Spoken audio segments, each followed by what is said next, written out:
Views expressed in the following program are those of the individual authors and participants and do not necessarily reflect those of Troy University, the United States Air Force, the Air Command and Staff College, or the Department of Defense.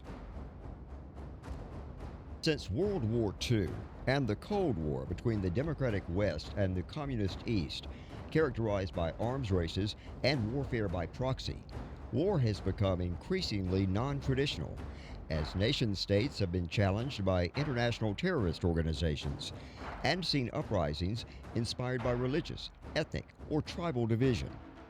In this environment, counterinsurgency, military and political action to contain and defeat uprisings against national authority, takes on paramount importance. In this program, Troy University professors are joined by world-renowned counterinsurgency experts to examine the history and current issues in world conflict. Doctors Michael O. Slobodchikoff and G. Doug Davis are Troy political science professors. Dr. William Dean of the Air Force Command and Staff College has written military manuals on counterinsurgency. Our program begins with a question from Dr. G. Doug Davis. Thank you, Dr. Dean, for joining us. And I'd like to ask you at the beginning, what exactly is foreign internal defense? Well, thanks you guys for inviting me, for Mike and Doug having me here, working again since last spring.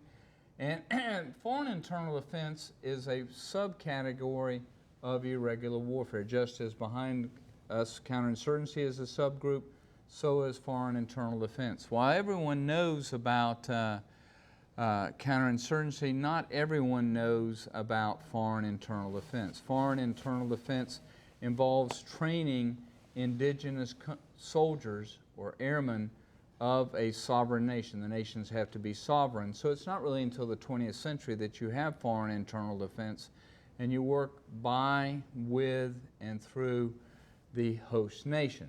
So, for example, in Afghanistan, we had special forces, we had security force assistance brigades working with the Afghan National Army, teaching everything from tactics like fire and maneuver to how to set up headquarters or fusion intelligence centers. Involves a wide variety of activities. I think it's more complicated to do combat aviation advising because of the complex nature of flying, and it takes 1 to 2 years to make a decent pilot. The thing that people don't understand is that failure at foreign internal defense has strategic consequences. When we did not complete our foreign internal defense in Iraq in 2011, when we left too soon, and I was in Iraq when we left, well, just before we left, we saw the failure of Iraqi forces in Mosul in 2014 because we had not completed our foreign internal defense. It takes patience. It takes a certain sensitivity to work with other cultures, and it takes time. Ultimately, you want to do foreign internal defense in phase 0 before the shooting starts. Once the shooting starts, it is much more difficult to do it. Foreign internal defense should be in some ways a preventative to prevent having to send large numbers of American troops on the ground to fight a counterinsurgency. If you do FID right, you don't have to fight coin. You know, one of the many reasons we lost in Vietnam was a failure of foreign internal defense. So failing at it can have serious international strategic consequences. Dr. Dean, I was curious, in 2011, events in Libya had a profound effect on everyone around the world. I was wondering if you could comment on Libyan policy and what effect that had on certainly Africa as well as the rest of the world. While Gaddafi was a very, very bad man, and in many ways his fall from power during the Arab Spring in Libya led to some very serious consequences. Of course, he's eliminated in 2011. We thought Al-Qaeda Islamic Maghreb, a franchise of Al-Qaeda in Algeria, was finished. They came back to life. It led to a proliferation of at least automatic weapons and RPGs into Africa, and it further destabilized much of the Maghreb and later on West Africa. It led to expanded insurgency into Mali, to problems in Tunisia, into Niger, other places there.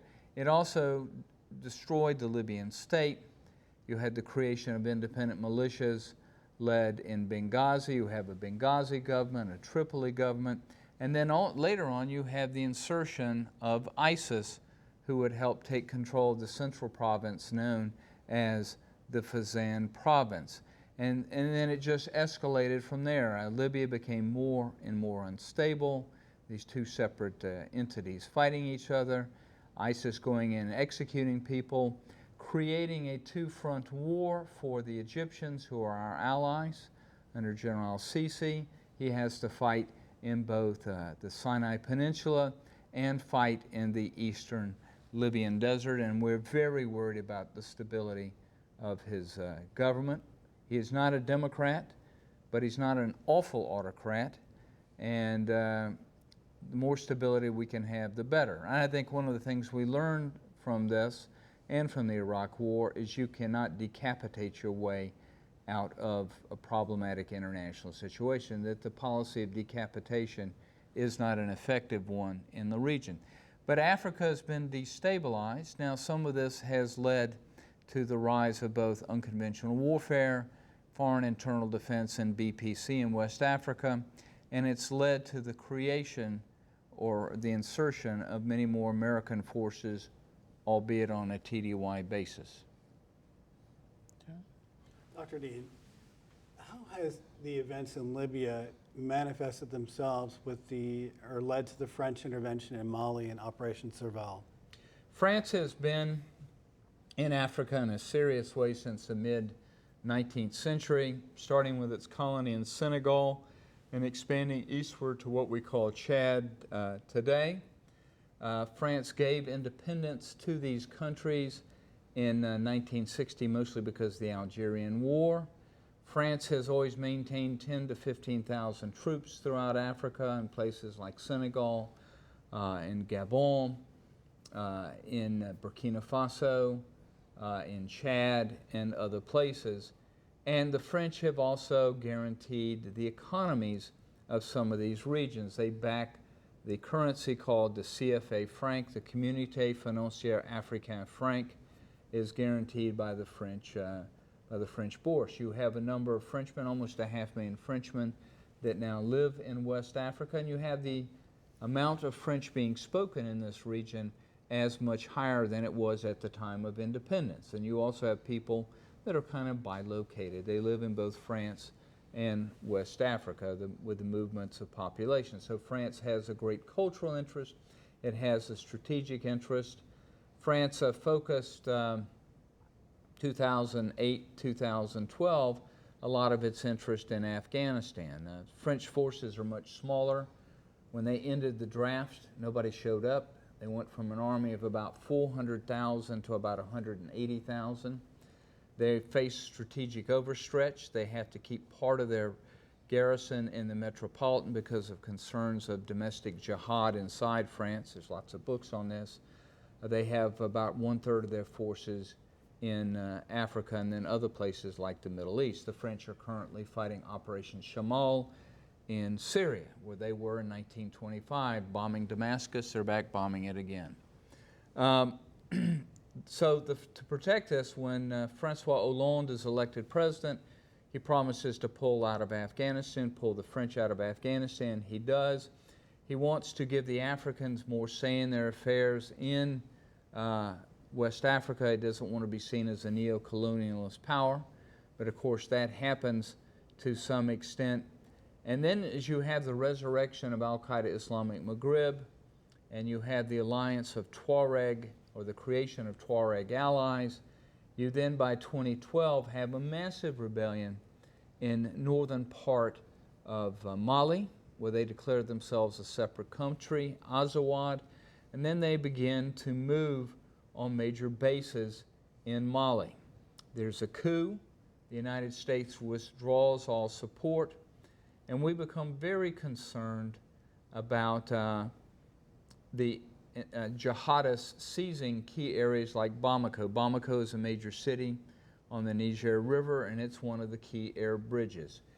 You have a shortage of lines of communication. You have very few railroads, and so to get around in West Africa, you have to move from Nouakchott in Mauritania to Bamako in Mali to N'Djamena in Chad. And if the insurgents got hold of that town, that would have create severe problems of communication and transportation. One of the topics that I know we've discussed separately has been the fact that many people are surprised that we have an interest in Africa at all, and that we have operations going on in Africa. What is the importance of Africa to the U.S. and to our audience in general? Under President W. Bush, we began the Trans-Sahel Counterterrorism Initiative to deal with the expansion of jihadism. The group Salafis Prédication and Combat, the Salafist group for preaching and combat, became Al-Qaeda Islamic Maghreb in 2006 as Al-Qaeda began to franchise. And so to counter the expansion of Al-Qaeda, we started that. We began military operations called Operation Flintlock. And then in 2008, it's kind of crowned by the creation of AFRICOM, of Africa Command, to deal with these situations. In the last few years, we've been very concerned about problems in Africa spreading to the Americas, and we've also been concerned about the spread of terrorist organizations in the Middle East operating out of Africa. In places like Gambia, you have the presence of Hezbollah. There are small pockets of Hezbollah in the western part of Africa. You also have the movement of Hezbollah and other insurgent organizations to Venezuela, initially invited by President Chavez and then later invited by President Maduro. You have a Hezbollah training camp near Venezuela. You have the movement of enormous amounts of cocaine from Colombia to Venezuela that have made its way to West Africa. The insurgents, early Al-Qaeda Islamic Maghreb leaders like Mokhtar Belmokhtar used to make his money smuggling cigarettes and capturing French tourists. And he was known essentially by AFRICOM as the Marlboro Man. Well, the movement has been from the selling of cigarettes to drugs, and we saw this earlier with the selling of kif, a strong form of marijuana, so I'm told, in Algeria, and then later the movement of cocaine to Egyptian middlemen who then find their way into Europe. And of course, well, people are like, well, who cares if there's lots of drugs going into West Africa? The importance is it enables them to buy weapons. The fear that all of us have is that these jihadists will buy man-pads, surface-to-air missiles, and one day a plane taking off from, say, Abuja in Nigeria is hit by a man-pad and lots of civilians are killed by it. You have different insurgencies waxing and waning. Al-Qaeda Islamic Maghreb came back, was weakened by the French in Mali in 2013, but then you've had the expansion of Boko Haram in northeast Nigeria and Borno province, and you've also had links between Boko Haram, the Al-Qaeda Islamic Maghreb in Mali, the Shahab militia in Somalia. You have a growth of coalition insurgency. But we're worried in the West of movement of terrorists into the Caribbean littoral, and we don't have much in the way to stop them. We have one military base left there at Sotocano and Tegucigalpa in Honduras. Excellent. I was going to ask you about the specific terrorist groups that are growing in Africa, how we're responding to them, and how you see the future of our counterinsurgency operations in Africa. I think one of the best ways to deal with them is through security force assistance and foreign internal defense. If you can send a few folks in there, preferably in civilian clothes, to work quietly with African governments, to teach them everything from war theory to practical things like fire and maneuver, how to buy equipment, how to sell them simple equipment cheaply, then we can do pretty well. The cardinal sin one can make in building partnership capacity of foreign internal defense or any of these activities is to try to build say, the nation of Benin's military in our image and likeness. It is not appropriate that a nation like Benin or Mauritania have F-22s. It's absurd. It's even absurd for them to have F-16s. They don't have the airfields for it. When I landed in northern Mauritania, the airfield was soon covered by the Sahara Desert. They only had one air-conditioned building in the airfield, and that was to keep all the avionics that don't do well in 120-degree weather.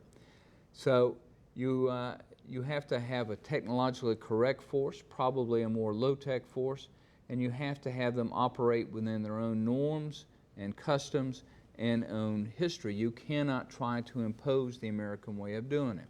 One of the things that Americans have violated in Afghanistan and Iraq and other places is we've tried to get them to do it the American way. We have a hard time letting them do it their way, letting them do it badly, but they're doing it nonetheless. And if we can build effective forces in places like Mauritania or Cameroon, and Cameroon's very hot right now with operations against Boko Haram, if they can do it themselves, it gives them a sense of legitimacy, of sovereignty, but it also helps keep American forces out. We have American forces that go there principally on a TDY basis, on a short basis, which is good and bad. It's bad in that they don't build relationships and local expertise. It's good in the sense that it keeps American commitment low and American costs low. So that's the good and bad of both of us. But I think most of this can be dealt with by small numbers of personnel going in and working with the indigenous forces. I know we've alluded to some of these difficulties already, but what are some of the greatest challenges with dealing with counterinsurgency in Africa in general? Well, the tyranny of distance. I mean, you don't have many good airfields. There's not that many airfields you can land a C-17 on. You can land a C-130 that can handle tactical airlift, but to do strategic airlift, very hard. You don't have railroads. You don't have roads. The roads are covered with sand. Caldwell, the small war theoretician of the late 19th century, said small wars are a war against nature. And you clearly see that in Africa. When I go to Africa, my number one worry is not being shot at by somebody, but is dying of disease. When you land at the airport, you have to show your yellow fever card. You have yellow fever, you have dysentery, you have malaria. Malaria is one of the biggest killers in the world. Mosquitoes kill more people than any other animal. And the problem is one mosquito drug might work in one part of Africa, but not in the other part of Africa, and the drugs have all different kinds of interaction. You also have nature. There was a soldier killed in Cameroon by a mamba. He was going to the bathroom, the snake popped up, bit him in the face, and he died. There was nothing they could do for him. So it is a war against nature. Most people that go to Africa get sick. I have not gotten sick in 8 trips, but that's a knock on wood. But it is a war against nature. American people don't seem to have much interest in it. There seems to be kind of contempt and a great deal of ignorance. It's very hard to find personnel that have the correct languages. In the case of West Africa, you need French and Arabic. It's hard to find people who have the knowledge of history or culture, and even have the personality skill sets to be able to interact with the local population. You know, the worst thing I've seen American generals do is come in and be quiet, you Africans, we're going to tell you what to do and what to think, and the Africans are furious. And these people are culturally obtuse, and sometimes we don't have the training necessary to operate in these areas. So there's a lack of will to some extent. I think we have the capacity, but we have to find the right technology. One general asked where are the F-16s in Jemena, and everybody laughed at him. Sir, go walk the airfield. They'll land once, they won't take off again with all the stuff that's put in the engines. But we need to operate and understand them in their own context. And I will tell you, the Africans are pretty anxious to have us there. They are not as happy to work with local French forces. There's a lot of baggage. There's a lot of ugliness. There's a legacy of racism in the relations there. So we don't have that ugly baggage that the Europeans do. Yeah. I have a question about the resources. Africa has a lot of resources, and therefore we see a lot of great powers operating in the region. How has that affected the confrontation with counterinsurgency? It's made it much more complicated. So you've had the Chinese become pretty heavily involved in Africa. They're involved in building projects. You have in the northern part of Niger, north and west of Agadez, you have a series of uranium plants, uranium factories. France, of course, uses a great deal of nuclear energy, so they need a great deal of uranium. You have private uranium mines guarded by French mercenaries. You have Chinese uranium mines guarded by Chinese mercenaries. Sometimes you have some unpleasant activity. The Chinese are all over the continent. They outbid everybody else by bidding very low. They bring in their own people, and they're very obnoxious in their interactions with the Chinese. They treat the Chinese with contempt, and to be honest, they're lousy engineers. They spend, they build these bridges very quickly, very cheaply, and then the bridges collapse after that. You even have North Koreans in Djibouti across from our base at old Camp Lemonnier for Combined Joint Task Force Horn of Africa. So you have that aspect there, and you have increased Russian interest in Africa. The Russians had been in Africa in a serious way from about 1960 to 1990. The last battle of the Cold War is fought in Angola at Cuito Carnevale in '88. We have 40,000 Cuban troops. You have Soviet advisors, Soviet troops. You have Angolan insurgents fighting against South Africans, a few CIA, Jonas Savimbi's forces, and you had air battles with Soviet pilots fighting against South African pilots. That's why we followed a kind of unfortunate policy towards apartheid in Africa, was out of realist considerations of Soviet involvement. So the Soviets have had a relationship with the African countries. It's usually been pretty parasitic, and the Africans have not benefited very much from Russian relations. So how much of that baggage remains, I don't know. I know the Africans are desperate for economic development, and the West has not been very enthusiastic or robust in its support of West Africa. Great. Dr. Dean, what do you think are the main takeaway points that we should focus on building a better policy in counterinsurgency in Africa? One, we should realize that the world is a much smaller place, that what goes on in Africa can impact the Caribbean littoral, that we have to think the world in a broader sense. Our focus has been primarily on the Middle East, and we have to think more than just the Middle East. We have to think about Africa, we have to think about South America, we have to have our forces trained for that. We've had, the Rangers have been primarily focused, for example, on Afghanistan. They're going to need to change their capability. When we have a special force group dedicated to Africa, we're going to need to have security assistance brigades dedicated to Africa. We're going to have more training on Africa in our military schools and institutions. We're going to have to do more awareness in the United States population. We're going to have to try to encourage news organizations to do better coverage in Africa. The coverage in Africa has been pretty much abysmal. We have to see that the fate of Africa is tied in that of the Caribbean littoral, of Latin America. We have to be involved in kind of smart economic aid, not just dumping goods on people without any plan. We have to integrate military and civilian aid to these countries, engage in what's called international defense and development. So, for example, if you were to develop an air force in Benin, you would also help develop their civil aviation. If you ended up giving drones to Nigeria, you'd also have to improve civil aviations, because military drones from Nigeria could become an aviation hazard. So you have to think of that. You have to work on building infrastructure. You have to build economies. If you have functioning market economies, if you expand the middle class, I think that will help bring some stability. We can't impose leaders from above. We've tried it and we've failed grossly. To go back to the beginning of the discussion, we cannot remove and impose people like we want. We have to act in goodwill. We have to have cultural understanding. We have to have more cultural interchange. We have to help them build more effective militaries based on economy of force.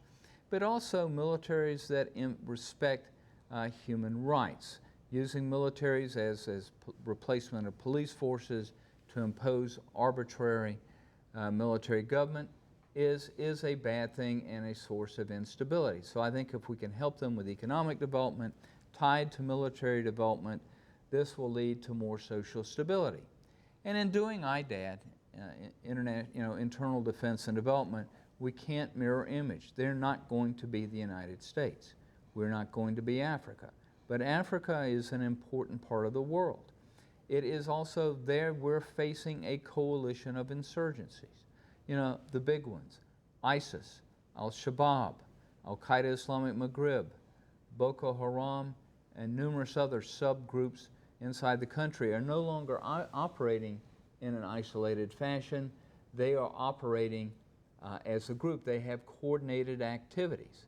And while they may have withdrawn from Syria and Iraq to some extent, although I think that's going to come back because we don't have patience, they have been free to operate in huge chunks of Africa, from Nouakchott in Mauritania on the Atlantic coast to the heart of Central Africa and Chad. They have had pretty much free roam of these regions and have had a benign influence. I think the final reform is we need to chop more forces to AFRICOM. We need to give more troops that are owned legitimately by AFRICOM, mostly special operations forces, that can go in and help bring maybe a modicum of stability to this region.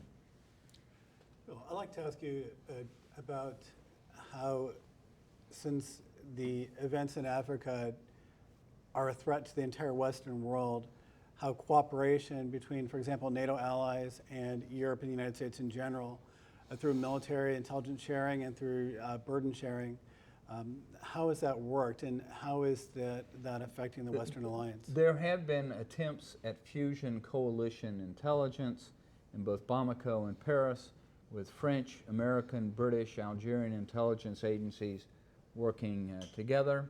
Coalition intelligence sharing is always difficult, is always complicated to do, but that's one way to do it. Another is to get to NATO to help us.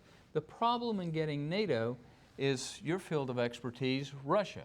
Because of the growing fear of Russia, because of growing demands on European budgets, particularly Germany and France's budgets, to build up their forces to conventionally deter the Russians, the interest in Africa is less and less. And really, it's only France that has made a major concerted effort there, partially because they have large numbers of African citizens and this long historical cultural tie it has in Africa. Every French leader who tries to pull out is always pulled in by some of this. But I certainly think NATO should play a role. NATO has helped right after Operation Serval in 2013-2014. They did send in advisors. You did also have the UN involved. It is, I believe, the most dangerous place today for UN personnel. It has beaten out Somalia, and that's quite something when you're beating out Somalia for dangerous activity and volatility. So I think it can't just be France's problem. It's got to be the world working with them and not just looking at them as a problem, but as a tremendous opportunity. And I think it's cultural and historical ignorance that drives us, well, let's don't worry about that. We're interested in the Middle East because they have oil. But of course, Africa has large numbers of natural resources as well. And I think we could help get them to sell those natural resources. That would also bring greater economic stability to the region. Well, I think one thing that's very clear is that this conversation is not over at all. We'd like to have more, if you don't mind. Dr. Dean, we'd like to thank you very much for sitting down with us and for having this discussion.